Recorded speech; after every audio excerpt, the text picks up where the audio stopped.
everybody. My name is Pauline Joseph. I am the LinkedIn Local Caribbean host. And today we are going to cover a conversation that was inspired by a post actually on the LinkedIn Local Caribbean page. It got so much engagement. I realized that this is a conversation that needs to happen and needs to happen from a regional level, not just, being in Trinidad or Barbados or Jamaica. Let's just pull all the islands together and have that conversation. So today our focus is talking about what's wrong with job descriptions in the Caribbean. And based on your registration, I could have feel the energy from your responses. And don't worry, we're going to address a lot of your comments because we have them and we will speak about them. Before we get into that, make sure to like the LinkedIn Local Caribbean page on LinkedIn, as well as you can volunteer on the LinkedInLocalCaribbean.com page. We're always looking for people to help us with these events.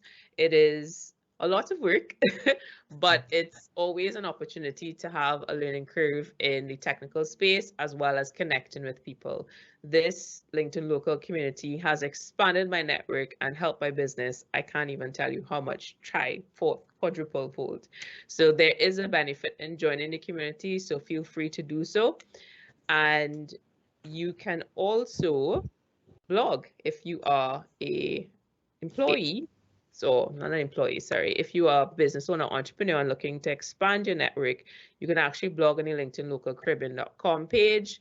We actually just got an accountant. She posted a blog around VAT, which is a thing that is just painstaking for every entrepreneur.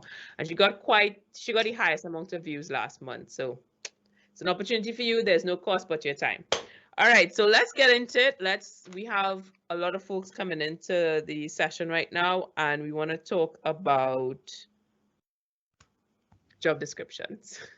But before we get into that, let me introduce to you our guests, and I'm actually introducing them based on their LinkedIn profile. So whatever's on their LinkedIn profile is what I'm going to read out to you, and then we will have them give us a little insight into who they are and what they do, and maybe a little personal tidbit. So the first person is Akeem Branford. He is located in Trinidad and Tobago. And based on his LinkedIn profile, he's an executive resume redesigner and human resources and industrial relations maven. He is the managing director of Branford HR Solutions. So Akeem, tell the audience a little bit about yourself in terms of your job, and just give us one little personal insight that nobody else will know. Okay, thank you very much for that introduction, Pauline. It's just that I've been a resume guy for over 14 years. So it's been a long time since I've been doing that. And I've also been in HR now about 15 years. It's actually something I love. I actually love meeting people from all over the world. I talk to people about their resumes, about their own professional development, their whole career path, everything. And one tidbit too many people may not know is that Branford HR Solutions is not named after me, actually. It's named after my dad. So my dad worked in the oil fields for well over 30 years, and I never once saw my dad take a day off, and I never saw him engage in anything that bad talked to his employer. So I want to take the energy and the memory of my dad and push that into my company. So most people may not know that my company is not named after me. It's named after my dad. So that's about it. Thank you. All right, great. So next up, we're gonna introduce Siobhan Robinson-Morris, and the spelling of her name will throw you off because your mind and your tongue does not connect, but I'll let her explain that for you. Based on her LinkedIn profile, she is a human resources professional and an HR and IR specialist. Based on this event, I'm learning what the IR acronym means in your industry, which is industrial relations, with over 10 years experience in both unionized and non-unionized organizations. Her experience, she's a human resource manager at Sagicor Life Insurance Company. She's based in Barbados. Can you tell us a little bit about your professional background and a tidbit that people may not know about you, Siobhan? Sure, no problem. So I have been like my profile says in HR and industrial relations, more so industrial relations though, for about 15 years now. I really need to update my LinkedIn profile. I'm so ashamed. But my background tends to be in people development. So training, coaching, mentorship, emotional intelligence, but there's also the recruitment end of what I do. So I guess that's why I'm here today. And a little tidbit that people don't know, the Siobhan spelling that you are seeing in front of you is actually the original spelling that came from Ireland, and it means God is gracious. But yes, everybody goes Sayobahan when they first see it, and I answer to everything because I know it's not a normal name to come across. So I'll answer to everything and then let you know politely sometimes that is pronounced Siobhan. I figured after the third or fourth time you should get it. You know, the third or fourth time you should get that as name. So Siobhan is definitely the word that's going to be in my head right now. So we got back Andrew, and if you missed it, I'm going to just relay his. I'm reading his LinkedIn profile. He's a recruiting tycoon and talent scout ninja at TalentBox Jamaica. And he is the founder and principal recruitment consultant, in case you don't know what the fancy words mean, at TalentBox Jamaica, which should tell you by the title where he's located. So let's bring Andrew in this session, let him give you some insight into his professional background and a little tidbit that we may not know about him. Great. Again, I'm Andrew from TalentBox, and what people really don't know about me, I think I try to sing to relax my mind and my brain when things get rough and cracky. A lot of people don't know that about me, and I really focus on learning and development and recruitment. And all those fancy words that you're seeing is just fancy words for me not doing anything, pretty much. All right. Well, thanks for that. We'll go right into it because we're working on a schedule and we have folks joining us. And we want to get into the meat of the matter today. All right. So I want to preface the session with what influenced this event. I, in my industry, have seen multiple job positions that I call them unicorns because they don't exist, right? So you're seeing these individuals, like one that stands out was an e-commerce manager and a digital marketing manager in one. And because I'm aware of what skill sets and how much work that entails, it just is mind-boggling and it frustrates me because then it devalues what we actually do. So I have an agency called AC Marketing. So when I see those things, obviously I am driven to some form of emotion, and I have LinkedIn local community to help me drive this conversation. But at the same time, when I did a screenshot and put it on the LinkedIn local Caribbean page, I saw, and I tagged the HR professionals, the responses really inveigled this event because I realized I was not alone. Because some of the things that we're seeing is employee confidential, you know, you're not seeing the salaries. It feels as though people are just going on Google and searching for jobs that exist and pulling together words and then putting them into the job description. So what I want to do is be able to have a discussion around both sides, because you have that element, but then you also have job seekers who, for instance, in my case, I've been looking for content creators and bloggers in the Caribbean, and they apply for the job and their cover letter is a template. You could tell that they have no interest in the job, as well as my space is very visual. So if you don't have any proof that you've published work before, how am I going to know that you understand the in and outs of SEO and blogging? So there's two sides to this, and I'm hoping that the conversation is going to allow us to Obviously, we can't solve anything, but I think if we can at least have a conversation around it, it's going to help us identify that there is a problem, because I feel like there's a lot of time that people don't realize there's a problem. So the first thing I want to ask, I'm going to put it out to the panel of individuals, is why employer confidential? I'm not even going to warm you up. I'm not going to make it any like, I'm just gonna, why do companies put employer confidential? Who wants to take the bite at it?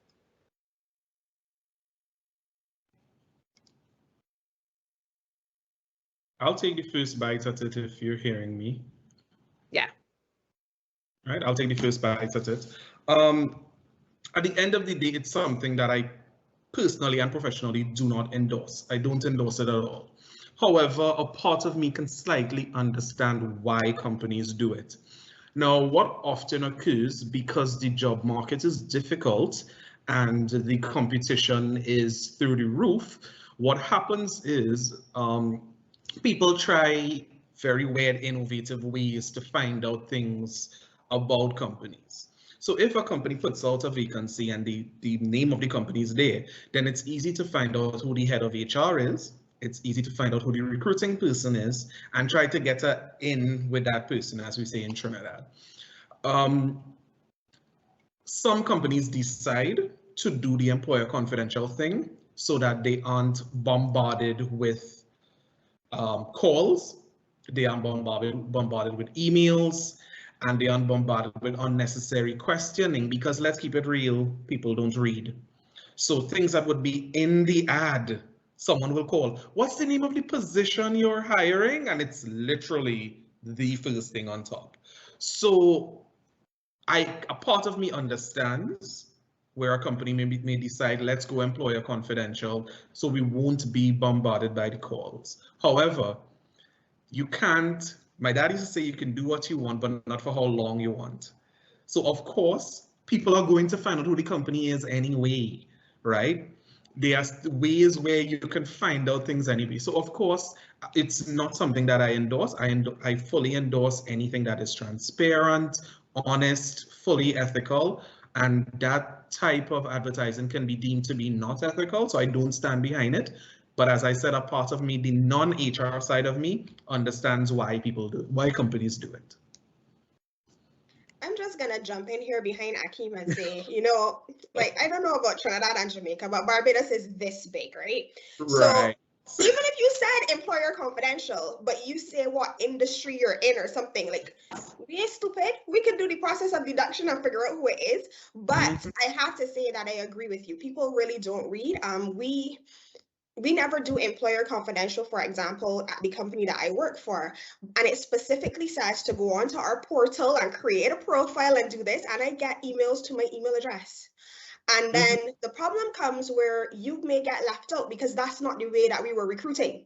Right. So, you know, that's why reading is so fundamental. But what I can say about employer confidential is what my experience has been is that the company of itself, I don't know, going back to transparency and ethical behavior, sometimes I find that it's because they don't want to be transparent. Maybe there's somebody in the post that's leaving and they don't want the person to know that they're advertising.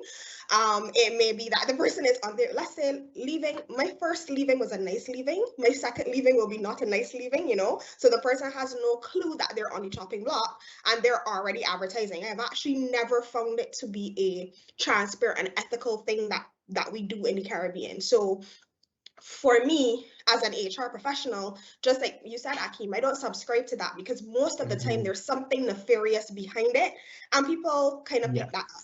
And the modern, as I was telling Pauline, I do a lot of millennial research, and the average millennial is like, oh, you don't want to tell me who you are? Okay, never mind. I'll find somebody else. Yeah. I don't want to work with you if you can't tell me who you are. Right, but gone are the days where applicants are desperate people. Some people are saying, here, what? Do I want to align myself with that company? So I want to know, is it, no, I don't want to call names, but there are just one or two companies in the Caribbean that no one wants to align themselves with, right? And of course, 9 out of 10 times, trust and believe, it's that same company you don't want to work for is that company that puts out that ad, Employer Anonymous. So, Paul, Yeah, I agree with all the comments in terms of the employee confidential aspect of the job role. But there are various reasons why a company would um, put, hide their identity. One is, is the fact that the person might be in the role. There are other issues too, where the company might be having challenges attracting, and I've seen with my previous clients, there are issues attracting candidates, and so they really want to find out what the issues are. Is it the brand why people are not, applying? Is it them? What's happening? So I've seen companies who would, and then 2 days after, they would go incognito, right? Just to see and test to see whether or not people are interested in them or not. A company reached out to me this morning to fill a role. And in fact, the HR manager said to me, this is a confidential post, right? Again, this is because it's a senior level role, and somebody is already in the role, so it has to be treated as such, as well as the fact that they don't want to be bombarded. There are so many issues why they would hide their identity. I find that I mean, I never thought about it when Siobhan brought it up about the somebody being in an existent role, and as Akeem mentioned, that is, I feel like that's definitely unethical, because you're not having the conversation with that person who's going to go on the chopping block, and I feel like that's also I mean, the ethical conversation in itself is not the point of this session. So I want to bring it back a little bit and talk about the creation of a job role. And we're in a place in modern society, and I have to use modern because post-COVID world just feels like some kind of zombie movie. But in the modern world, there are a lot of positions that are being created from scratch. So how do these organizations create those roles? What is the process? Is there even a process? Is there a plan? How do they go about this? And is that something that, folks like you, Akeem, and Andrew do in your HR professional roles, where you assist these individuals? And in Siobhan's role, being part of a big organization, you have a department. How does that conversation start? So that's a mouthful. I don't know who wants to start the conversation. I'll go first. I have to unmute because my computer's a little bit slow, so I'll unmute a few seconds before. It actually starts with what we call a job requisition, and the job requisition can come from who I call the hiring authority, which is the hiring manager. That person is really head of the department and say, hey, I need an extra person. And so, they fill out the job requisition form. And, once that's done, it goes over to the recruiter, who is responsible for having what we call an intake meeting. So really understand what the hiring authority is looking for, and what the ideal candidate looks like. And then you take it from there bit by bit in terms of your attraction strategy, etc. So that's just what it is in a nutshell. But it really starts with the hiring authority, requesting that they need somebody in the role, if that makes sense. Okay, am I unmuted? No, you can go ahead. You're good. Great, because it's showing me as muted. I don't know why. Anyway, right. Actually, for me, because a lot of people don't know this about me, but I work in the public service in HR full time outside of having my business. And what happens is when vacancies come up, it's because there's a space that needs to be filled on an organizational chart. Now, this particular position must. I'm getting an echo. I don't know why. Yeah. Okay, we'll continue or no? Go ahead. I muted everybody, so go ahead. Perfect. All right. So yes, this position would have become open because of an apparent empty spot on a job on a organizational chart.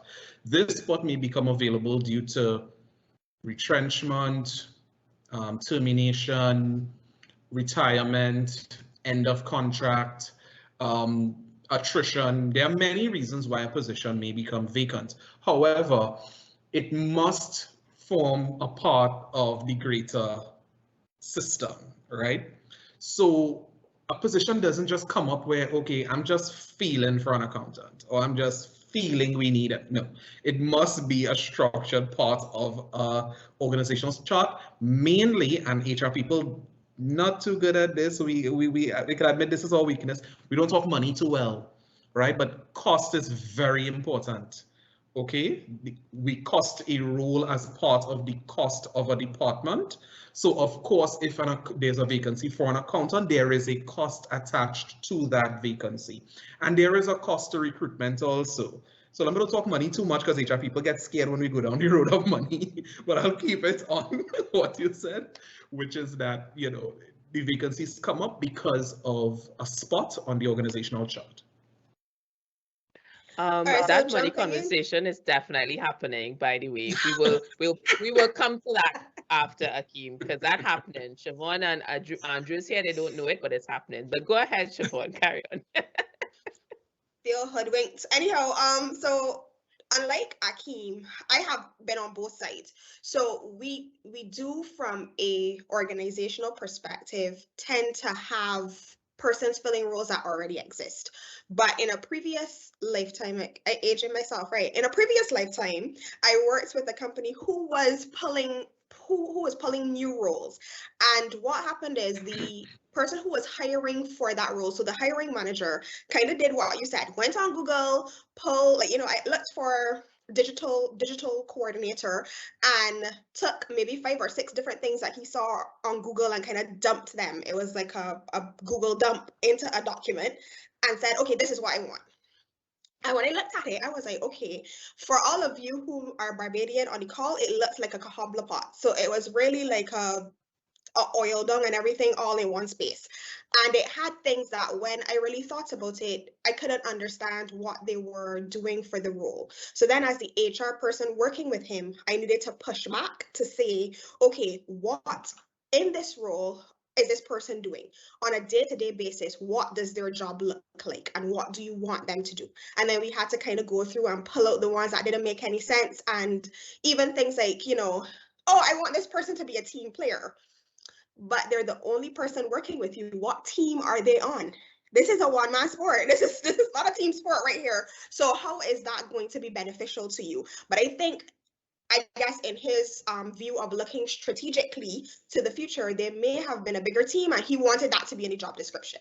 And what we have to come to recognize as HR professionals is that job descriptions can change with conversation and the right kind of approach. You can add things to a person's job description 2 or 3 years down the line when things change. But what happens is we just kind of want people to not be able to say that's not in my job description. So we dump everything in, whether it's relevant or whether it's not relevant. So that's something that for a role that is a new role, that's what I have seen. So very much in agreement with you, Pauline. That's something I have seen. If I can, Pauline, if you allow me. Go ahead. Yeah. Because I think it's important, given that we're speaking about job descriptions, I really, really think it's important that we note that there are 2 different types of job descriptions. Number one, there's the traditional job description that you would see all over the place that tells you what you need to do. However, as you spoke about the post-modern COVID, this post-COVID modern world, we must include result-based job descriptions, right? Result-based job descriptions has a performance management element to it, which states that I'm not only going to tell you what you need to do, but I'm going to tell you how to do it. Right? So this is a really huge, big training that I got years ago when I was in HR in the telecoms industry. And I think he stopped. Oh, no. All right, guys, he's going to have to come back and finish that thought. All right, so I just slid into the comments. It seems to be an active session. Shout out to everybody. Hi, Mark Perkins. He's actually joining us from Silicon Valley. If you have any job openings remotely for the Caribbean people, slide on in there and tell us. We have a few anonymous folks. Someone said, not a question, but I have worked in a situation where the employer was confidential because they were hiring for replacement for someone who was still in the post, which you guys mentioned earlier. That's something that people do. All right, so we're back with Akeem. I was just sharing some of the comments in the section. You want to finish your thoughts? Not a problem. I kind of got most of it out, but no, I was just saying that the performance management element to the result-based job description is mainly just saying, okay, I'm going to tell you what to do and I'm going to tell you how to do it. So when I'm managing your appraisals and even your coaching and mentoring sessions at the end of a particular period, I'm going to tell you, here what? I told you what to do and I also told you how to do it. So you can't say you didn't know what to do and you didn't know how to do it. So of course the job description has grown over the years. So we can talk about job descriptions until the cows come home, but I just wanted to add that tidbit in there in terms of the result-based modern type job description. Okay. And Akeem, I would like to say that the old job description needs to go through the window. I know, right? It needs to die. Because sometimes I look at these things and it's like, so this is like this random obscure phrase that means nothing. How do I actualize this? What are I supposed to do here? So I really hope that they go through. And any other duties as assigned. Yes, any other duties as assigned. All right. Okay, so you know what? I'm gonna make sure that I encapsulate everything. So that's why you can't say this doesn't go into my pay grade. All right, so we're talking a lot about the creation of the job site, but what about the job seeker?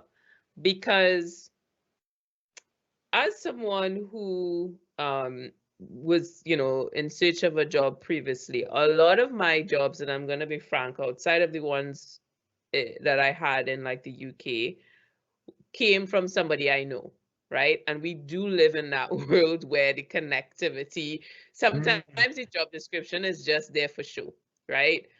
So I want you guys, I mean, there's not much control you can have over that, but what are some ways that people can maybe vet a job description, one, and then two, how can you figure out the best way to know if that job position is for you? Because you're giving a lot of sort of complicated scenarios from an HR perspective, but from the job seeker's perspective, if you are looking for that job and you don't have that connection, like me, I didn't go to school here, so I don't have those job connections.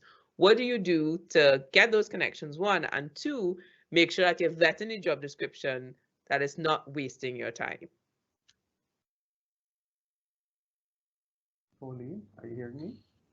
Yeah. I just want to say that for me, there's a difference between the job description and the job advert. A lot of job seekers are familiar with what we know as a job advert, a placement, which in most instances may not reflect 100% the job description. So we need to get that clear. And there are times too when the recruiter has a budget that they're working with, and to put an entire job description in the paper will cost a lot of money, because it's by the size. So they'll come up with some creative way and use different words to kind of engage their tribe, so to speak. I think a lot of times the person who would have written the job description probably would have made some blunders, but we need to strike the difference between the two. Also, for a job seeker who is looking for a job, I think they need to digest whether it's an entire job description or whether it is just a portion of it. They need to digest it very well. They need to understand what the requests are and what the core skill sets are. And once they can identify what they are, right, even before applying, I think they should probably find somebody, there's some misunderstandings regarding what the requests are, and clarify. Once they clarify, they're good to go. And if it's in alignment with their skill set, I think they should apply. If that answers your question. Yeah, I'm going to jump in here and say that I kind of agree with Andrew. Sometimes we don't know, a job description will never tell you, or a job placement ad will never tell you the things that you need to know about an organization. It will tell you what you need to know about the job, but the job is not everything. You're also going to need to know if there's a culture fit, does it align with your values, etc. So, I mean, in the modern day world of creating a free account on a portal or emailing in an application, I really think that if it's something that's in your technical skills, apply. It takes nothing off of you. And it also takes nothing off of you if you are successful to get to the point of an interview, to have a conversation and come prepared for the conversation, because you want to know if this organization is going to fit you. You are interviewing the organization at that point as well. But I think sometimes we sit down, and I've seen it, and it goes back to what Akeem and I were talking about with your first question. People will see, okay, so for example, Sagicor is advertising a job, and I know Siobhan, so I can call Siobhan and I can ask her, so this job is middle management or is not middle management? You have any idea what the salary is? Do you know who the person reports to? How does that help you determine what about the job? Because half of the time that a job seeker becomes employed and leaves a job, it's not about the salary, it's usually about the culture fit, and that's something only you will know when you do the interview. So for me, I think, if, like I said, if it's not costing you anything, apply if it's within your skill set. But what I will say to job seekers, and it's something I see every day, is I'm so tired of seeing the generic applications. So you created or had somebody to create a job app, a letter and a CV for you, and you haven't stopped to look and see, does it align with the role that I want? So I see a role and it asks for a certain set of skill sets, but my skills are embedded somewhere lower down in the CV, and it doesn't play up to those strengths. Or it asks me about a specific skill set and I don't play that up in the letter because I have a generic to whom it may concern letter of application. Let's be real here. I did a job posting a couple months ago and I got 1,500 applications. Do y'all know what 1,500 applications look like? It means, though, that I am going to dedicate X amount of time to looking through these applications, and I'm looking for those keywords and phrases.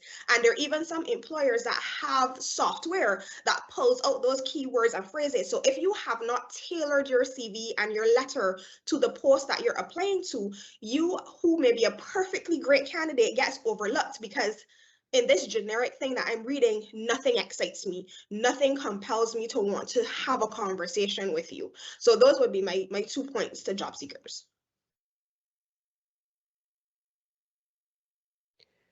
So this conversation is definitely going a whole 180 compared to all the questions I had laid out, because the people have spoken and I am going to be their mouthpiece, because conversations are happening in the chat on Microsoft Teams as well as the chat in LinkedIn. So I'm going to try to get to all these questions that are popping up. And when it comes to the HR perspective, I have a question here from Heidi. She wants to know, if you get into a job that is totally different to the job description, should you leave or raise it with management? Is that me? Is that question for me?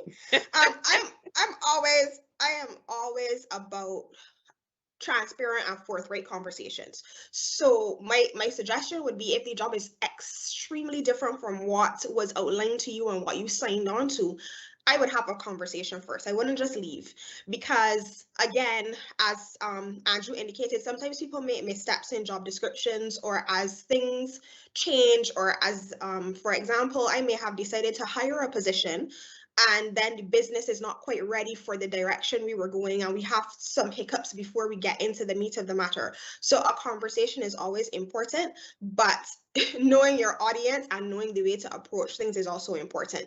So it's a conversation, yes, but it has to be done in a delicate way, because also, you know, if you come in and you say to me, listen, this job description is nothing like what I expected, the immediate response is going to be defensiveness. It's just human nature. But if you say, you know, I wanted to have, let's say you have a probationary meeting at 3 months, and in your probationary meeting you indicate, okay, well, I also have some concerns about the job and I wanted to be able to talk to them, so I would like to be able to speak to them at our probationary meeting, and then clearly and unemotionally outline the points that you have for the particular thing. So make your notes. You know, you said that we were going to be doing, let's say it's a lab technician role and I was supposed to be running tests, but instead of running tests, I'm filing, and all I'm doing is filing. You know, that you can raise and say, well, the indication when I joined on and when I did the interview was that I was going to be running these tests, and what I've noticed is the senior lab technicians are the ones running it and I'm not shadowing them, and I was just wondering when it would be the point where I would start to do that or something like that. But it is important to have a conversation, because one of the things that we have to remember in the Caribbean as well, whether it's good or bad, everybody knows everybody else. So when Pauline just walked off my job and never told me why, or slammed the job description at me and said, what I say, what I said I was doing, I'll walk out. When somebody calls me and say, wait, Siobhan, you ever work with Pauline? She said that she worked at this organization. I'll be like, girl, not her. She got a bad reputation, you know? So you still want to make sure that you maintain that professional approach, whether you've now come out of school and joined an organization or you've been working for 15 years, you still want a certain level of professionalism to follow you. So it's just about approach, but forthright conversations are always important. I want to talk about the modern world of remote working. I need to use that to segue into the money conversation, because that money conversation is happening before the end of this event. Trust me, I am going to dissect it. But before I get there, I want everyone on this session to share insight into the shift of the world that we're living in, right? I'm seeing it in the tech world, and sometimes I'm a little I'm separated from the real world because the tech world is so quick and fast. I'm always saying this is digital is now. So my modern is 10 years from what Caribbean is now, right? And I'm seeing it with Apple. So Apple just made an announcement stating that a feature within their podcast subscription, they just offered that internationally. Something like Spotify has expanded their content creation internationally. Facebook, there's a guy called Daniel Loveless. He has a show, it's called What You Know, has millions and millions of views every month, and he recently got approved by Facebook to get ads. So he gets paid not only by YouTube, but Facebook. So you're seeing the shift of access to funding outside of the Caribbean, and the remote worker exists. It's not something that's modern, it exists. So HR now has to fend for a workforce that may not, like that workforce is looking different.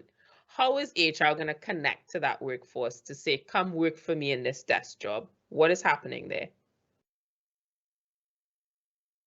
Okay, so what I can say is that you are right. The tech world is like Usain Bolt, and we are back here like Obadeli Thompson, retired. We are not ready. We are not ready.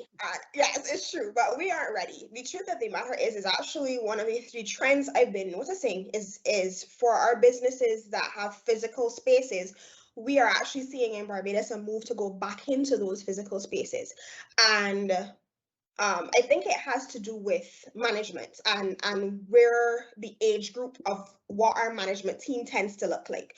We are a set of people who are trying really hard to be modern, managed by a set of persons who are modern.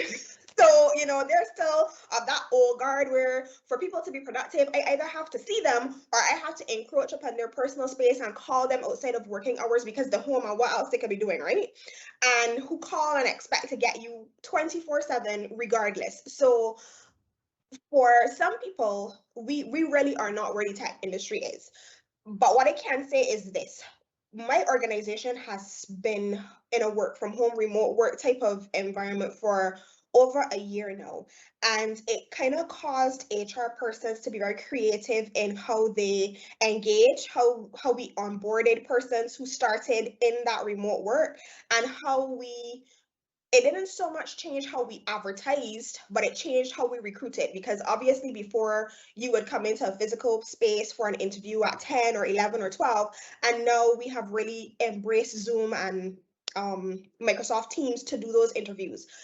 That, to me, it's harder to engage team members who are working from home than it is to recruit them. Recruiting them is easy, especially if you're recruiting somebody in a younger age group. They're very ready to go, oh, it's not face-to-face, it's on Teams, great, fantastic. It's not intrusive to me. I don't have to commute. I don't have to worry if I'm working already that I have to get time off of work. I don't have to think about all of these things. The problem for HR professionals continues to be, though, how am I going to keep these persons engaged? So I've got you. I brought you here. How do I keep you excited and locked in and working, especially if my manager is from the old guard and does not fully comprehend what remote work means? Because again, we keep calling it work from home, but it's not work from home, it's remote work. I could decide tomorrow that I'm going to pick up my laptop, I'm going to travel to Miami, I'm going to spend 6 months in Miami and do it. Right? Actually, Barbados has that welcome stamp passport where we're encouraging people to come here to do their remote work, but we have not fully embraced it.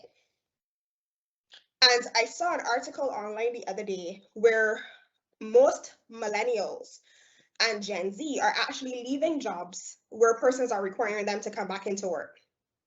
And I thought that was really a really interesting article. I can't remember where I saw it, but these persons are now saying, you signed me on for remote work and now you want me to come into the office. That's not what I bargained for. And they prefer to leave than adjust. So, I mean, it's things to think about, but I really don't think that we have caught on in the Caribbean on the true essence of remote work. I mean, even on LinkedIn, sometimes you see those postings that say remote work, and I look at them and I go, oh, interesting. And I pass them by. Because, I still think I guess maybe if it's a US company or a UK company, we may buy into it. But if it's a local company, a Caribbean company, I go, I'm not so that they really have embraced the concept of remote work. Let me give this another year or so, and then I'll apply. So how has it been for Andrew and Akeem in your space when you are getting those requests to put out jobs? Is the remote work conversation happening in your end for the job descriptions? Yeah, from my end, the remote work conversation is happening. However, I think the issue relates more to technology and not even just whether the person can do the job or not, but the whole thing of being able to have proper connectivity, the proper devices. I think we have not caught up yet on the technological requirements for successful remote working. So I think we need to do a little bit more work on understanding the devices, making sure the technology works, because I mean, the phrase of 2020 and 2021 is, you're still muted. You need to unmute yourself, and we need to kind of let this become ingrained in us first before we're able to be super productive in the remote world. So yes, I do get the requests, but I think we have to do a little bit better on the technology side. What about you, Andrew, in Jamaica? Yes, the requests are always there in terms of the ability to work from home. And in fact, almost every candidate that I would have interviewed or reached out to, that would have been one of the first questions that they would ask. So I think HR now needs to really drive things forward. We're really not there yet.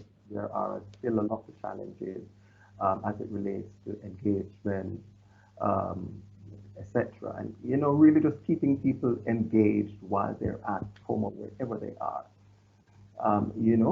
But I feel too that it is a great time where HR can really navigate this discussion, because HR, a lot of people are now looking to HR to drive this initiative forward in terms of being very fluid. You know, COVID has taught us so many things. Actually, before COVID, I had an office space and nobody could tell me that I don't need an office space.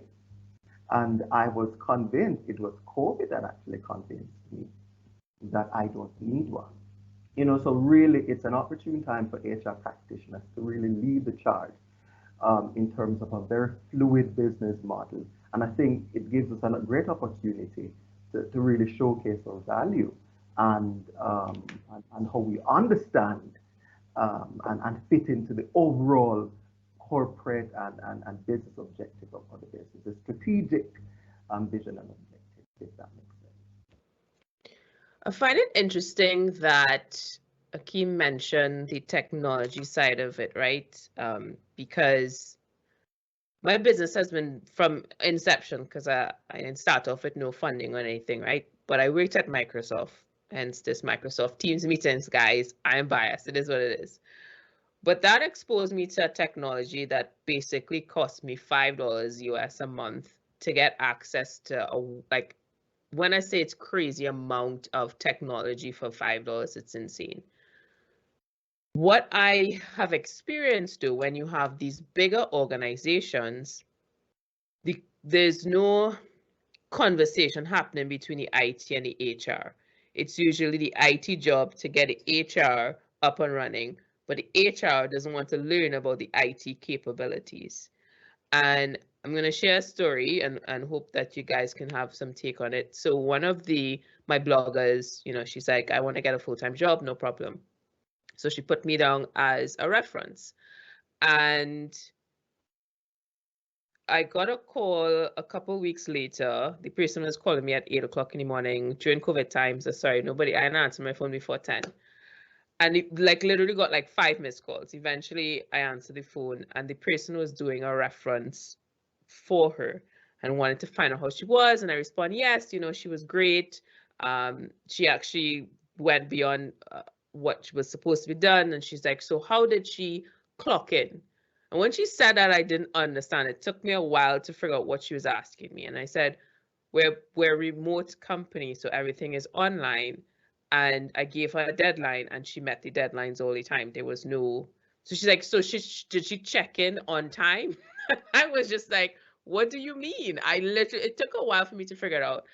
And I bring up this example because, first of all, that's not my ethos as somebody who manages a team. But second of all, I don't need to check in because this environment with Microsoft allows me to see when somebody checks in, how long they're on it. I don't ever use it, but I know that that piece of facility is there. So when it comes to what is available with tech and what HR is willing to learn, where does that balance? How does the employee get to really experience the remote working without HR actually willing to learn about the technology? So I'm going to jump in here because I want to say that HR person has got to be of the old guard and not of the new guard.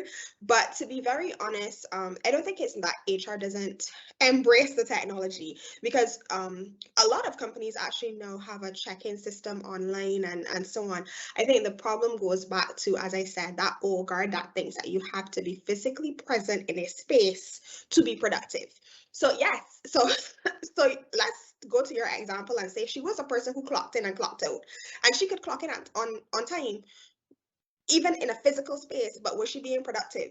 So for me, you have reference check forms and a lot of them look at things like attendance and punctuality and so on. And I'm thinking to myself, that is not what you want to know.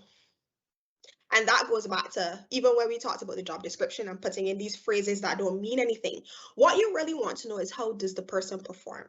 And is their performance determined by when they sit in their physical space, or is their performance determined by if they meet their deadlines? Do they do their things? Are they meeting their targets and doing their goals? That's the conversation that you want to have. It doesn't matter if they clock in at 9 because they're supposed to clock in at 9. Did they meet deadlines? So for me, if I had said to you that, if you said to me it was a remote organization, then my question would be, so when you gave her deadlines, did she meet them? Because that's what I really want to know. I think we slavishly stick to that attendance and attendance and time management from the old guard of, okay, I come and I punch in at 9 o'clock and I punch out at 4:30, but that doesn't mean that you do a good job. Because I don't know, again, for the Barbadians on here, we all know of the workers who come in at 7 o'clock for an 8 o'clock shift. They have breakfast in the lunchroom and read the newspaper till about 8:15, 8:30. They go to the desk. By 10 o'clock, they take a break. They come back to the desk. They're at lunch for like an hour and a half. And then on the dot of 4:30 later, and when you check at the end of the day, their targets have not been met. So yes, they are punctual. Yes, they're at work every day, but the mere worth it, they're just taking up space. So the level of flexibility that is required for, I know Akeem spoke about the technology, but I think before we can get to a technology conversation, as important as it is, we have to get to the flexible mindset conversation. Our leaders do not have a flexible mentality. They're not flexible in this modern world. So yes, I can pay stuff online. Yes, I can do all of these fancy things, but I want to see you. I want to see you there, physically sitting in this space, doing this thing that you may or may not do well in a physical office. No one knows, but I am not flexible in my mindset to recognize that the attendance conversation has changed, to recognize that the productivity conversation has changed. Right. So I'm going to piggyback a bit on what Siobhan is saying. And I spoke about this recently and I got in a lot of trouble for it because, so I'm going to do it again. I think it's quite interesting when we hire people, but then we're not too sure they're going to do the job. So here's what that tells me. It tells me, number one, that I don't trust you. And number two, that I don't know how to communicate with you. So trust and communication are two integral elements of managing the employee experience from the beginning. So when I hire you, you've beaten out everybody else. So I actually liken recruitment to the Miss Universe pageant. 90 girls enter and 1 girl wins, right? So 1 girl has won. So now am I gonna not send her on speaking engagements because I don't know how she's going to speak, but she beat 90 other girls to win. And she's in her sash and her crown and everything is on. And you're not gonna trust her to do her job. You're gonna think, well, she's not gonna do it. I'm not too sure if it's gonna happen. No, you need to give a certain level of trust in that person initially and observe the person, see where their gaps lie and work with the person, right? So I will have to communicate with you, and this is where coaching and mentoring comes in, let you know, hey, this is going well, this is not going well, how about this? So I have a constructive approach to, towards making sure you have a great employee experience. So I just wanted to bring that in. Okay, so I want to address the elephant that's not. Hi, Pauline, can I say something on the? Sure, go ahead. Yeah, it has a size. It's coming. Go ahead, Andrew. I also wanted to say that I think for some time too we've been cultured that way, and job seekers too have also set up themselves in a way where managers and supervisors want them to clock in and want them to just do it on the go, because at the end of the day, if you didn't clock in at 9 o'clock and then you didn't meet the target and everything goes AY, to some extent it will point back to, did you invest enough time? What were you doing?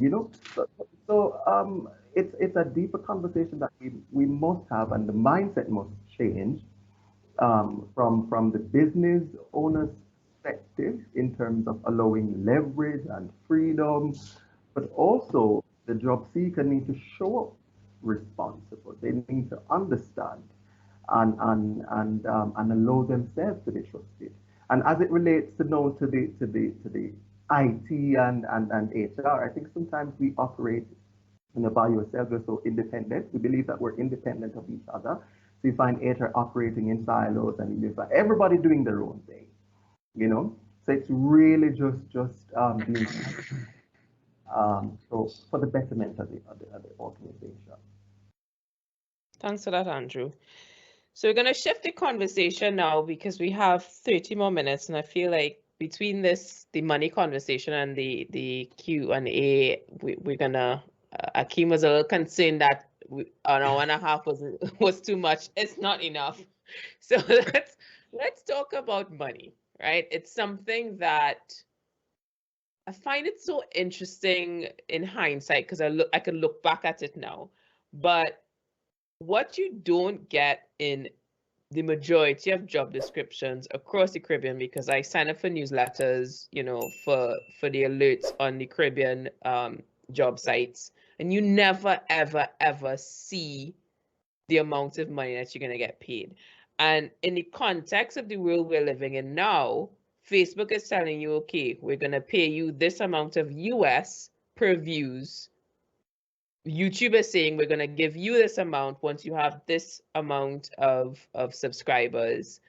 You go and you look at remote jobs in the States, you're seeing those salary. And then even in the context of the gig economy, I've seen a chatbot where it identifies where the CSR person is, and the majority of people I see is actually from Jamaica. Is a chatbot out of the States. I've also seen it with Fiverr. So you're seeing this exposure of data when it comes to salary, but then when you have these local and regional job descriptions, you're not seeing it. And on top of that, you're in a position now where you may not be aware of what you're worth. So you take the first job offer salary because you have no education on it based on a true story, and you're not understanding your value. So what is your take on this? Each one of you, can you share some light as to maybe why this is done? What can we do to maybe change it, change the narrative, access the information? What's your take on it? Am I unmuted? All right. Yeah.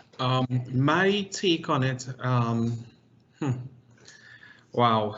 Well, given this sector I work in, salaries are public knowledge. So you're either a grade 3, a grade 46D, a grade 50E, or whatever. That's public knowledge, so that's advertised.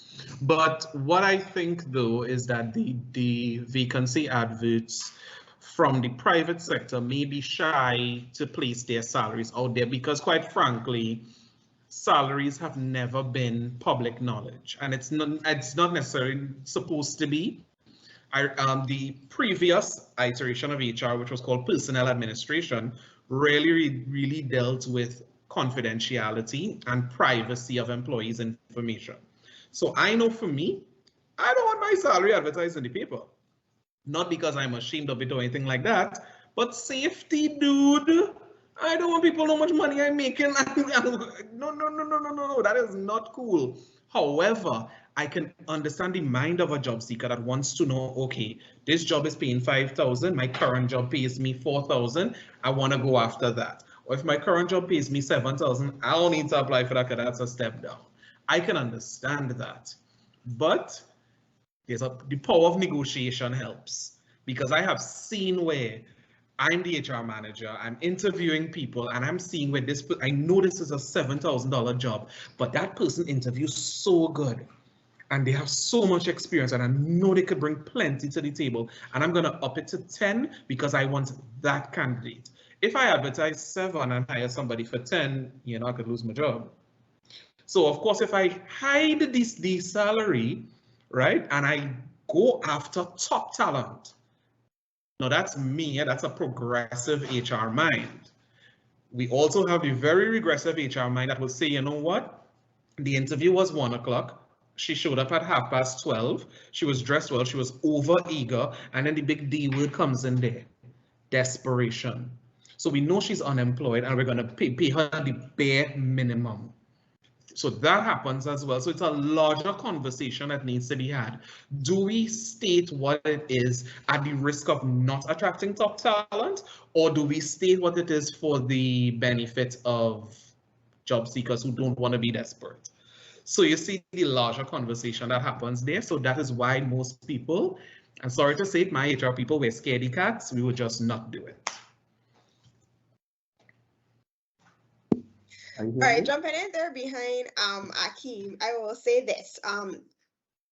Again, much like Trinidad and Tobago, once it's public sector, very transparent, those salaries are scaled. You can go into the general orders and the supplements and find what a grade A is, a grade B, etc. We don't tend to have that in the private sector. The private sector, not to say women fancy sounds so airy-fairy, but you have like a general idea of what the job is costed in your organization or what the organization can afford, and you kind of roll with that in your mind. But it could be anywhere in a particular job from 4,000 to 10,000, like Akeem said, based on what the candidate is bringing to the table. And then, do you want to put the range?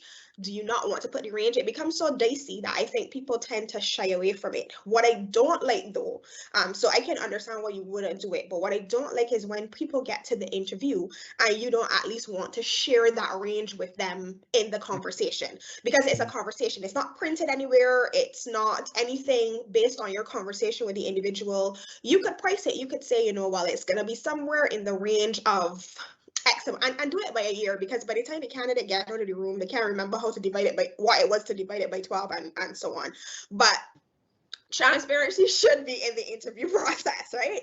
And again, it kind of goes back to, why do we always want to, I think we live so much in the information age that we think that everything should be out there and published. So we want to know everything ahead of time. And it's like, so, okay, I've known people who were working in a $10,000 job, but the environment was toxic, and they were willing and able and did go to another organization where they felt valued and so on for less money. So sometimes we think about pricing, people being priced out to the market, or we don't want we want to know what the job pays, so we know if it's something that's worth it to us. But we keep talking about the fact that money is not our motivator. So why do we stick on the money point when, as I said, sometimes people go and they get the $10,000 job and they're like, yes, this is the salary I wanted, and then they get it and they're like, ugh, this is not the job I wanted. This is the salary I wanted, but this is not the job I wanted, and you start to revert. So I think we focus a little bit too much on the money. And I mean, historically, if we think about it, even sometimes in your household, people don't know how much you work for, because salaries are held close to the heart, like the family secrets. So we don't tell people how much we work for. You don't tell your friends sometimes how much you work for, but we expect that the organization is going to plaster that all over their advertisement. Okay, come work for us. We're going to pay you $5,000 a month. Right? So, I mean, when you say A, you have to say B, and you have to be realistic about the level of information that people are going to put out there. And also, when you think about competition, so I say I work for a company and I put that my salary is this. And then the other company who was like, shoot, boy, I was going to price our role at $6,000, but to get the talent, I need to one up Siobhan. So let me now put my job at a different price point to encourage persons there. So I think it also comes down in, if it's a really competitive environment, sometimes people will not put the salary for that specific reason. Definitely. That's Andrew coming into the dance there. Let me hear what Andrew have to say. Yeah, I think it's a tricky discussion to navigate, because again, based on what Akeem said, really for confidentiality reasons and privacy issues, you don't want it to be public knowledge. But two, you can get into other issues, because remember, for most companies that I've worked with, there's usually a salary range, not just a specific figure. So you might have one position, you might have 2 or 3 people doing the same job, but have different salaries, and so that can create internal conflicts. If all of us are directors of HR in the same company, but I found out that everybody's getting different salaries, that will create conflict. So I feel that that's one of the reasons why it's usually not there. You can also understand too that usually those roles that are usually commission based or sales roles, you find that most of the companies tend to list the salary information there, because those people are motivated by money and they're trying to get those particular candidates. So that's important. It also goes back to the fact too that HR needs to be really, really fair when it comes on to salary, regardless of your level of qualification, regardless of your experience. If you are doing the same job, I believe that everybody needs to get the same pay. And I know people disagree, that, oh, well, I had my master's and you have your degree, but it really comes back down to the job. Are we doing the same job? If we are, then we need to get the same salary. And one other point why salaries can be different. I have a client now that I'm trying to fill a role for, and I reached out to this very difficult role to fill. I reached out to this candidate, and the candidate says she wants 5 to 6 million. Whoa, I'm like, really? I said to her, well, we're not going to offer you that. In fact, we're going to offer you 3 million more, because that's where the client salary starts at. However, when she said, let me think about it, I was really going after this candidate because it's a difficult role to fill. She came back and she said, Andrew, I'm sorry, I'm going to America. I'm not interested. You know what I had to do? I had to add an additional 3 million on top of that. So she now is getting actually 50% increase in salary compared to her previous company, right? We doubled it, actually we doubled the salary. And we did that simply because it's a difficult role to fill. Now, there might be somebody else in the organization, who is doing the same job. But based on the situation at hand, we had to do that. So there are many, many reasons why you wouldn't want to put the information out there, because, when that person goes in and is getting twice the amount, it creates issues. So I just wanted to bring that up as well. Thanks for that, Andrew. So guys, if you're just joining us, we're here. I mean, the title says it all. We're having a discussion around what's wrong with job descriptions in the Caribbean. And based on your feedback and the questions that have been coming through, and while you registered, you also shared some insight. We kind of switched the conversation a bit because you wanted to find out more on, job applications and certain elements of the salary and information that's being shared. So we're having a discussion with Akeem. He is in Trinidad. We also have Andrew. He is in Jamaica, and Siobhan, with a B, is in Barbados. And they are a wealth of knowledge in the HR industry, giving us different perspectives for job seekers as well as people who are creating job descriptions. So I want to head over to the Q&A, which is lit. Anonymous says, me, hands up, leaving my current job for less money, aka a new job in a few months. This is in support of what Siobhan had said earlier about some folks not doing things for money. That's also something that so a lot of people don't have the privilege for, it depends on where you are in your life financially. I'm seeing here Mark is saying you can advertise a salary range depending on skills and experience that the candidate is bringing to the table. You will level the candidate at the crossroads of offering the decision. I have a question from Alet. It's also a way to hide the underpayment for a position, because sometimes they have these long job descriptions and then you realize it's pittance you're working for. Can that also be a real factor? It can really be issues or challenges why the recruiter or company would hide the salary range or the salary, but usually these companies, they don't get away with it. If they're not paying their staff competitively or fair enough, you realize that the attrition is going to skyrocket. It's going to happen one way or the other. It's going to happen, So I also want to say, and I'm not sure if you're going to be talking about this later, that job seekers need to know how they go in and show up in the interview to negotiate salary. So I hope that's a discussion that we can have. And jumping in there behind Andrew, I agree. A lot of times you will know if the role is being underpaid or the organization underpays, because again, there are a lot of places where you can go. Ernst and Young does them. I think PwC do them as well. Salary surveys where you can get an idea of what the market pays. It may not tell you the name of the company. It might be company anonymous, but you are able to find places where you can see what certain jobs what the salaries are for certain jobs.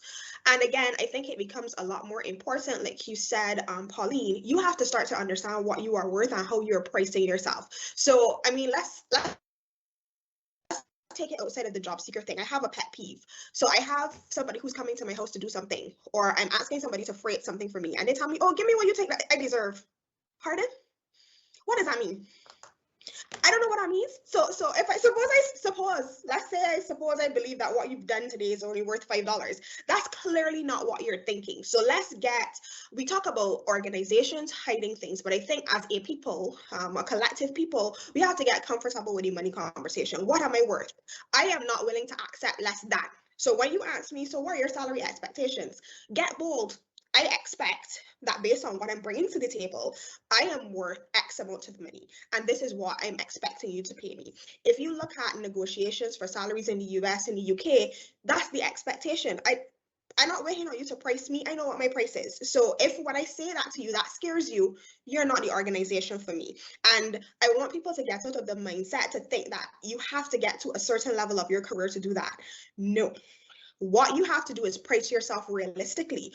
Truth, and as you go through your career, that point might raise, but stop going into the interview expecting them to price you and to be fair to you. That's not life. Like, let's be real here. I fully agree with you, Siobhan, but because is that ALETTE? That's that person there, Alet?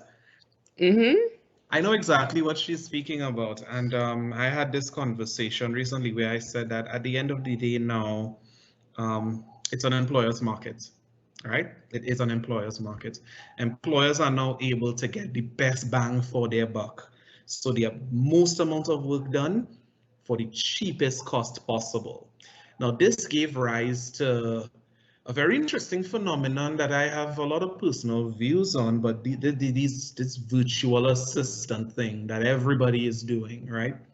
So a virtual assistant works for you just like a regular staff that doesn't have any employment arrangement in terms of benefits or anything like that, but their rates are super low, right? Now, at the end of the day, this is a real easy convenience for an employer because you can access virtual assistant to do everything under the sun and pay them next to nothing. Don't you see the same thing happening with those job descriptions where they put out a JD, a laundry list? I call it a laundry list of things to do. And then you're saying, here, what I'm going to pay you $4,000 to do it. Because if you don't take it, a virtual assistant will. So it's a lot. It is what it is. It just really is what it is at this point. Yeah, so I want to tack back for a second on Siobhan's comment, and then we'll come to yours, because she said something earlier, and then there's actually a comment that supports this. So I'm gonna get a little colorist, right? A conversation around color. Like in our Black culture, we don't talk about money. We don't talk about salaries. And I recently had FYI guys, LinkedIn Local has its own podcast, Live from the Caribbean podcast, and you could check out our first season. A new season is coming up, and I recently had a conversation with a Bajan, David Fowler, who is so technical. The words that didn't make any sense, but his story was amazing because his dad took him out from school. He went to Miami, and from Miami did an internship in Microsoft and has been there for like 13 plus years. He said that one of the things that he realized after the fact was people who came from the Ivy League schools like the Harvards and the Stanfords were equipped with the information to have a discussion about salary. So those people came in on an entry-level conversation, but were doing multiple interviews and was able to have a salary conversation where he, as you know, David, from Barbados, was just like, okay, Microsoft is giving me a job. I took the first offer and that's that. So I shared that story to ask, where are you going to get that information? If nobody's willing to have that salary conversation, how are you going to know what you're worth? How are you going to have that conversation to say, okay, based on this particular skill set and this industry, this is what the salary is like? Well, Pauline, I'm just going to keep my responses short and sweet. My clients who do resumes by me normally coached along the way in terms of how to go after jobs. So when you see a vacancy out, most of them would call me, hey, Akeem, this particular company in this particular industry is looking for this position. How much do you think this may pay?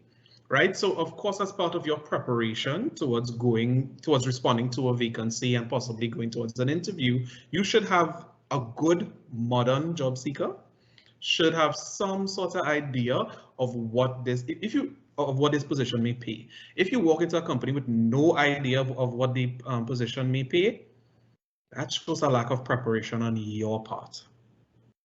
Yes, and I agree with you, Akeem. And as I said, funny enough, like I said, PwC, Ernst & Young, the same way that they do like their tax breakdowns after there's a new budget, right, and stuff, they do salary surveys. They, like I said, it tends not to release the names of the company, but it will tell you industries and it gives you ranges and an idea. Also, I think we like to use our networks for things that don't make any sense. So we got a network. I know an HR person.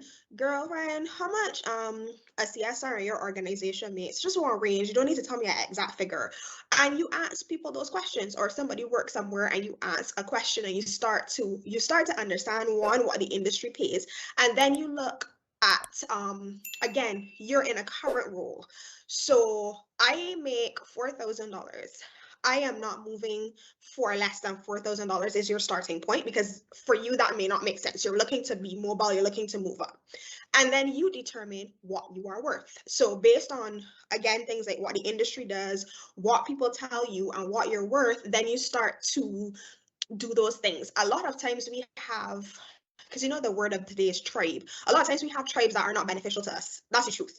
Your tribe should be able to guide you on certain things. So they'll have people in your tribe who are HR professionals, or there are people in your tribe who are general managers, people who can give you information that is sufficiently enough information that you can make an informed decision without breaching any confidentiality arrangement. So like I said, a range, an idea of a ballpark figure.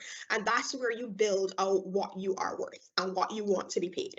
If, as Akeem said, if you're a modern job seeker and you've not done this to this point and you are going through interviews and everything, you've only done half of the preparation. It's so much less important to know about the company and more about the industry holistically and what the industry asks for and what they're paying. Some other things that a job seeker can consider or need to take in account when they're going into an interview. How long has this job been open? What difficulties have you had filling this role, etc.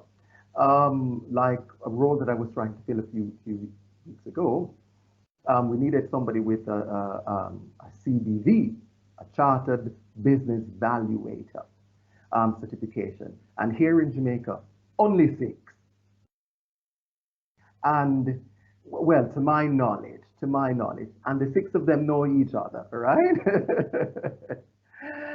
So when I approach that person now, when that person sees that JD, that person immediately knows that, listen, this is what they want, and it's not readily available on the market.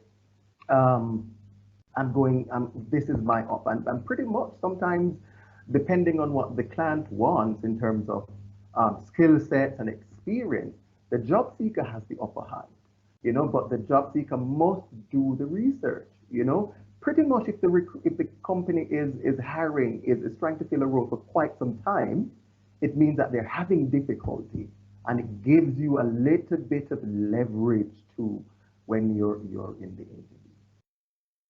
Wow, guys, I didn't realize that so much time passed. This is so we're just so engrossed in what's happening, and the comments are coming in, and I'm like, what? I thought it was 8:30 we finished. No, it's 8 o'clock.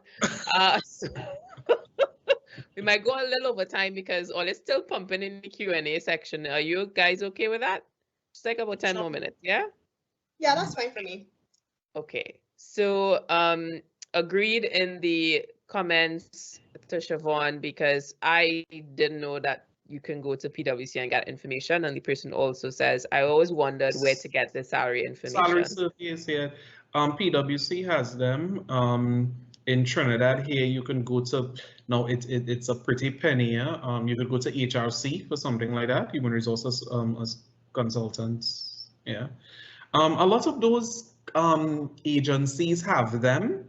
You know, if you're kind and you speak well with people, you can get information. But salary survey information is normally extremely expensive. So you just have to speak nicely to people. Sorry, and if you're in Barbados, a lot of unionized companies have their salary information published through the Barbados Employers Confederation. So you will be able to see sometimes the ranges, or if it's like in a negotiation and a negotiation has just passed, you're also able to see like what rates of increase they also agree to. So that's something that's also really important. If you're going into an organization that's unionized, you can get an idea of, okay, historically, what type of increases do team members get and that type of thing. Because I think a lot of times we think that our research on the business and understanding the business is about reading their About Us tab on their website, but it's a lot more about those things that may come up in the interview, or even things that you may decide that you want to ask about. So much like Andrew said, I've been seeing this job, to be frank, I've seen this job advertised for a little while now. What can you tell me a little bit about why you haven't found a candidate? Is it that you're looking for something that you're not seeing? Because I also think that as job seekers and Caribbean people in general, we are really not frank in interviews. We kind of like, oh, you have any questions for me? And everybody says, no, we don't have any questions. How you mean? How you mean you don't have any questions? You should have questions. Questions should be asked, and pointed questions. Tell me about the culture here. What's one of the best things about working at this organization that you like? If people start to flounder and stutter, there's nothing that they like. Yeah, it's not on top of their minds, you know. So it's something to ask. Yeah, I as you're saying that, I'm having memories when I initially was in the job market, just being so elated just to be sitting down in the interview. You don't think about all those things. So I think that's a very important aspect that kind of ties into what Akeem said. You know, you're saying it's an employer's market, but if you are qualified, as Andrew mentioned, 6 people in a specific space, if you qualify and bring that confidence, you know your value. So we have three questions here that I want to hit out. So I will get, you know, each person will answer it based on, you know, well, we'll see. But we will see. So the first one, but why ask the candidate how much they want to get paid in the application form? Does the non-disclosure allow employers to discriminate against women? This is a great question. And this is also something that gets me, you say you don't want to be discriminative, but then in the actual form, you're asking me my ethnicity and my gender. Why? Who wants to take this? Because this is like controversial. This is a kind of worms, you know. I know, right? I know, and I think that the discussion is, I think this is Pride and Exclusivity Month, right? Yes, it is. With regards to diversity, not exclusivity. Pardon me? I said it's inclusivity, not exclusivity, but I know in general. Oh, I said exclusivity? Oh, yeah, no. Yeah. Inclusivity, diversity, inclusion, everything. Sorry, my humblest apologies. Getting gray hair, all that's in it. I think, of course, I lost my train of thought. But no, with regards to diversity, of course, it is integral. I'm seeing a line that a lot of first world countries have, and I'm seeing it happen in the Caribbean a lot more now, where on a vacancy either they state all are welcomed, regardless of age, sex, race, political affiliation, or all that stuff. Now, whether it's window dressing or not, I like it. right? I really do like it. With regards to asking you after about particulars relating to you, I am going to be the consummate HR professional. Say this is simply for biodata purposes. We all know it's a little more than that because there are quotas, there are diversity hires. We know about these things. But I'm going to do the right thing and state it's simply for biodata purposes. And end with a smile. Okay, then. I think it depends. And I think at the end of the day, you have to kind of understand two things. One, we sometimes in intake, sometimes in the interview process, we try to get as much information about you as possible, not to use against you, but because, okay, if you're hired, that's less intake and onboarding forms that you have to do, and we have an understanding of what's happening there. Some people will use that information against you, yes, but generally it's most of the time it's just because, again, we feel like we have to have all of the information, all of it. And it isn't really used for anything specific. What I will say though, because I think there was something in there about non-disclosure and so on. I don't know where Trinidad and Tobago and Jamaica are, but we actually passed some legislation recently in Barbados about what you are doing with people's information and what non-disclosures look like and what confidentiality should look like with people's data and where it's stored and everything. So I think, and we also have recently been talking about discrimination legislation, and there's information about discrimination against persons for age, race, that kind of thing within our Employment Rights Act. And so the landscape of what we've been doing has changed. So even before, you would see organizations having things in there are things about people having locks or men having locks, but the women, it was okay for the women. So you've started to see a general kind of sanitization of things like that in policies, where people start to realize, okay, well, this can be termed discrimination, so let's change it. Now, it may not mean that a person with locks doesn't get through the door, well, can get through the door, but at least there's the conversation is happening and things are starting to happen around things like discrimination. And as I said, the legislation is going to impact once it's fully operational. It will impact what non-disclosure looks like, what information can be collected at various stages. So it may start to look like people's application forms have to change, and they can't ask you that information unless they're going to guarantee what is going to be done with it. So I mean, I think you have to give it some time, but you may see some changes in what information is collected and when it's collected. Yeah. We haven't done the data side as yet, but I don't know if Jamaica has signed that data legislation. Oh, yes, we do. We do. We've recently passed the Data Privacy Act, which is,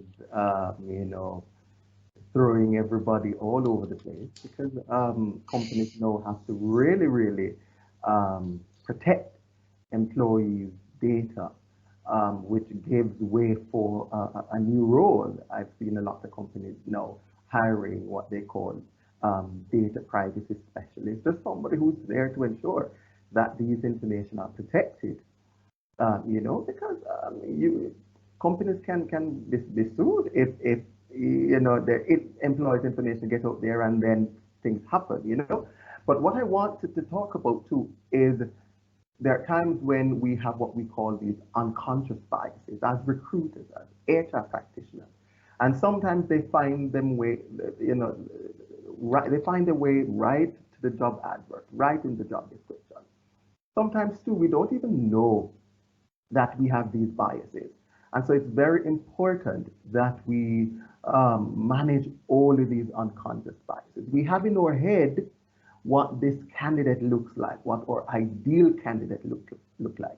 But it really shouldn't be about that. It should be about, can this candidate perform the job? Can this candidate come in and close the gap that we have, solve the problem that we have, It goes back to another point. Data has shown where females are under-recruited. If there are 5 candidates applying for a role, six and 50-50, it's 3 males, 3 females. It is more likely that the male is going to get the role. So there are so many issues, and these are conversations that we must have. And for all the HR practitioners here, recruiters, we need to manage our own biases, whether unconscious or not. And for me, what I tend to do is to measure first impression last. So if somebody comes, if I'm doing an interview and somebody walks in the door raggedy and all messed up and looking terrible, it doesn't mean that I'm not going to measure your first impression, but I'm not going to allow that to affect the interview. I'm not going to allow that to allow me to perceive you in a particular way. I wait, and once everything is out the way, because guess what? It might be a great candidate, but just have a terrible day.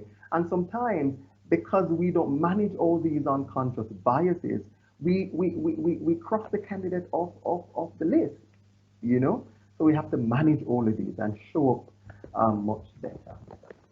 I felt so it felt like a memory just as you're talking about unconscious the biases. My I moved to England. I was in my early 20s, and my first. So just yesterday. Yeah. I see what you did there.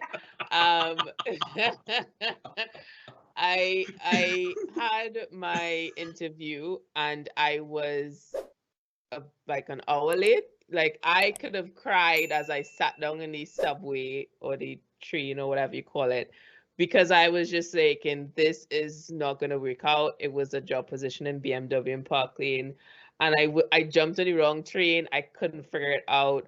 I'm on the train, and obviously I can't get the message through because of the whatever. So anyways, eventually as I'm walking there, feeling defeated, walking towards the office, sat down there, and I am so grateful that my manager, future manager, did not judge me on reaching late, because I was one of her best hires. And she allowed me to be like, okay, I understand. And we went through whatever. And I spent 2 years there, best 2 years of my life. Found myself in pubs, but I did my job well. And I find myself having to be reminded of that, because there's certain things that, you know, you kind of have biases. I have biases as well, and the expectation of people sending me an email by a specific time. I have to be aware of, yeah, these things are actually something that we have to be mindful of as humans. So I want to close off the session with more controversy. This one is gonna get everybody hyped, right? Sorry guys, but I feel like we need to have a part 2 in this, because it's definitely something that people are interested in. So this final one, sorry we can't get to all your questions, but it's the final one. What is the motive for asking interested applicants to submit applications and simultaneously issue the caveat that unsuitable applications will not be acknowledged? Hold up. Question continues. Is it that the applicant was overqualified, underqualified, etc.? I think employers should at least send a virtual acknowledgement that an application was received, or a one-liner as to why it was not ultimately considered. So guys, take it away. Who wants to go first? Yeah, there's plenty things in there. All right, then. So we have to take that bit by bit. But let me take the end part and only deal with that stuff in the beginning, right? Let me take the end part in terms of feedback. Let me tell you why HR people don't give feedback. But I'll tell you why Akeem Branford does not give feedback. Akeem Branford was HR manager of an eyewear company. We're not calling names. A really nice eyewear company. And a girl interviewed. Now, mind you, had she interviewed in the days of when I was becoming an HR professional, you wear a red dress to an interview. No, Hey, red is a color. what's wrong with a red dress? Red is an angry color, right? So long time, you shop in a red dress for an interview. My HR manager doesn't want to hear about your existence, okay? Oh, gosh. Everything she did was wrong in terms of how she related to the panels, where one person asked that question, she's like, oh God, wait, nah, you know, and everything was just wrong. But the girl was damn good at her job. Technically sound, could do her job in her sleep. She was, because I did my research on her and I did help her afterwards because I didn't hire her, but she did not get the job. And someone who came in who was a little bit more fit for the job. When I say fit, now people just throw around the word fit. Fit has a meaning: knowledge, skills, abilities, experience, and she fit what we wanted. So we hired somebody else who we believed we could have trained into the role. Now that girl did not get, the previous girl did not get the job and contacted me weeks later. Mr. Branford, I don't understand.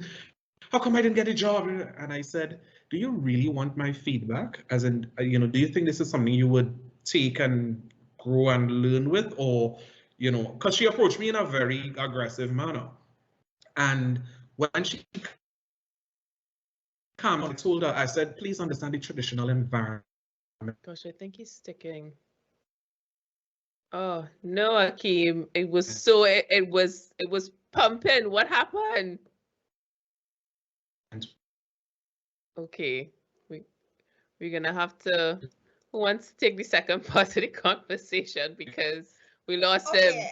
Okay, I'll jump in here, and I hope Akeem can hear me. I'm very upset. I feel like he's saying that she's too big for the organization, and I heard that about myself, so I want to hear about this red dress a little bit more. But what I will say is, for me, the job ad or the job placement asks, yes, suitable candidates to apply. What you think is suitable as a job seeker and what we may think is suitable, one or two different things. So you may apply and yes, you may be overqualified, underqualified, or you may unfortunately, sorry. So or you could probably be one of 1,500 people and just unfortunately based on the luck of the shortlist, you are not successful. Unless you have like some kind of virtual software that acknowledges receipts and so on, it is impractical to expect an HR professional to be able to respond to everyone. I'm sorry. Akeem was talking about himself in the third person, so I can jump on here. Siobhan Robinson-Morris is not sitting down and responding to each and every one of your applications. It is not possible. It is not humanly possible because unless you have somebody who is literally all they do is recruitment, they have other tasks. So that's why you wouldn't get an acknowledgement. What I don't like though, and what I don't agree with, and the article I shared with you, Pauline, speaks to it.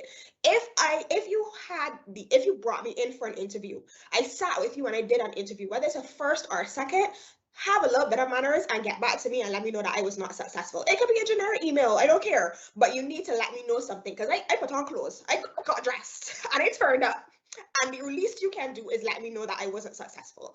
But sometimes we have these expectations because it hurts our feelings or we're kind of left in the wilderness wondering what it is, but we really have to be realistic about it. You just cannot physically respond to every single person. Also, I'm not sure if this is where Akeem was going with his feedback question, but sometimes as well, so there's confidence and then there's arrogance, right? And there are some people who do not understand your feedback. So if you're going to be woman or man enough to ask for feedback, be woman or man enough to hear it and think about actioning it, or think about it holistically and maybe talk to friends, talk to a therapist, talk to somebody and see a mentor and say, okay, well, the feedback I got from my last interview was X, Y, and Z. What are you thinking? Is that who I am, right? But I know I've known candidates who said, I don't understand why I didn't get hired, and I was frank with them, and then they got offended. If that's how you're gonna approach it, let's put the feedback. You're ready for feedback. Right. So we're gonna close off with Andrew. Any last words? Yeah. Okay, great.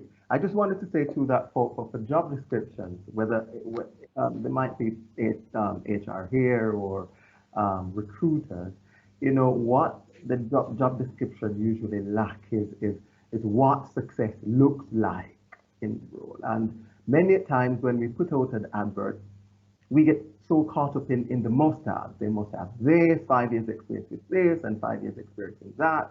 Really, and then the real essence of what the role is lost. So I would say to all the recruiters here, job descriptions in essence should really mimic what success looks like. So I can give you an example. If it's a sales role, rather than listing the fact that they need to have 5 years experience and they need to have a bachelor's degree, why not list and ask or say, we are looking for somebody who will come in and increase our sales from 15% to 25%. Somebody who is familiar with this particular territory, allow it to be very visible. so that the person can understand rather than these must-haves. So that's my take on the job description. I think going back to what Mrs. Morris said, and I'm saying Mrs. Morris because I don't want to mispronounce the last name. Who is Mrs. Morris, sir? He married her off. Robin Morris. So You don't want to miss up Siobhan. Siobhan, there you go, Siobhan. Siobhan, yeah. It is so important that that recruiters and HR managers employ technologies, because as Siobhan mentioned, that it will be it's just impossible to really get back to all of the candidates that have applied to the role. So get an applicant tracking system, get an automated system that can really send a quick message to say to the candidate that they've not made the cut. I think that cuts back into will cut back a lot on the frustration. I also find that the issue of feedback, I tend to have issues with really lower level candidates and not necessarily senior. I hire for a lot of senior exec roles, and I've never had these issues. In fact, I say to them, listen, it's a very transparent process, and they're pretty open, never had an issue. And also, I never give feedback unless they request, because some, again, will definitely take it personal. So as recruiters, we have to be mindful of that as well. Okay, so on that note, guys, thank you so much. Clearly, we need to have a part 2 of this session because the comments still going. Somebody said, Akeem, ease up on the red dress, but that will be an internal joke that we will run for a while. We are going to close off, guys, because Akeem's internet is saying no, he needs to go in his bed.